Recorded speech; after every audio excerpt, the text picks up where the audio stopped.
Maayong panahon na tong tanan diha guys. So karon maayo jud kayong panahon karon kay naay ayod ang moabot sa mga kababayan natong mga riders. Tiba-tiba na sa natong 3 mil karon ba. Aduna na sad na siguro yung mag-cash in sa GCash ana kay aron pampuhod na sa scatter. Joke lang oy. Nakita na ko ang mga dagway sa mga riders ba. Otro po niyang gabidyo ay. Hayag kayo oy, hayag ignaong ba.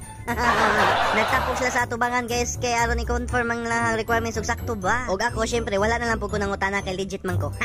Nagsugod na mi fill up sa mong form pero ako mangut akong ipasuot sa form. Wala ko kauban nagduwalag email kay na may assistant. Ing ana mi kasulid. Ug sa dihang ready na mo requirements. Ready to pass. Kami na. Habit na. Naklaro na nang kilok na akong pad. Awag nagdagway sa 3 mil. Sabi nag-releasing na guys, dili pa di ay. Pass pa dito na mo requirements guys og i-check nila sakto ba mo requirements. Kaya alas 12 pa man ang releasing niya, sayo pa man. Mangita tag pagkaon ri guys. Kay wala man mi nakita ang restaurant. Namin nga hamburger. Tapos nagtuod ko nga Angel's Burger dero ni si Burger Junction da ni siya guys. Kaya nga among gipili by one take one man. So mo na mong order karon guys no, tulo ka orders. Ubay-ubay gyud ang among gipangluto guys. So mo na to karon guys, gikwenta na sa akong manghod. Guys siya ang sponsor na mong adlaw. Kanindot ani ay napay ayoda napay sponsor sa among pang-snack. Ni si Burger Junction. Ang sarap mabuhay libre. Siyempre, sponsor man ni First Bite.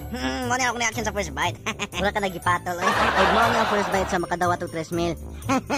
Ug atong videohan atong bunsong manghod, di siya magpa-video kay maulaw siya. So ato na pakita pamagi guys. Dili mahimo ang atong vlog kung di ka magpakita sa imong First Bite. Di ara masakpan na guro ni, masakpan. Nakabangkil sa kaya nagpabisi-bisi ko. Sus nadakpan na gyud sa video.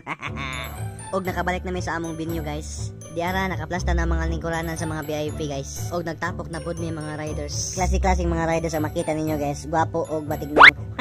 Sorry, joke lang guys.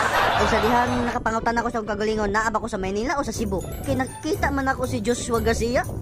Ay, si board member Jonky Uwano din di ay. Nakalimot jud kog kalit guys. Nagtuod jud ko nga naay mo guest diring artista sa programa ni board member Jonky Uwano. Nakita niyo guys, mura si Joshua Garcia. Naasad si Congresswoman Imari Lollipop Uwano, ang Injiloksin ng Mandaue.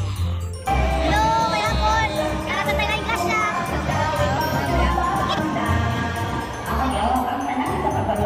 Kay karong hapon na we are 420 delivery drivers.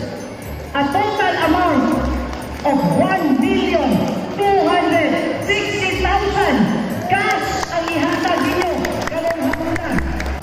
Papasalamaton kay ni board member Jonky Uwano. Thank you Lord. Kasi nakahuna-huna ninyo. Akapi natin ang asenso. Akapi natin si Jonky Uwano para sa magandang bukas. Akapi natin ang bagong Pilipinas. Dagan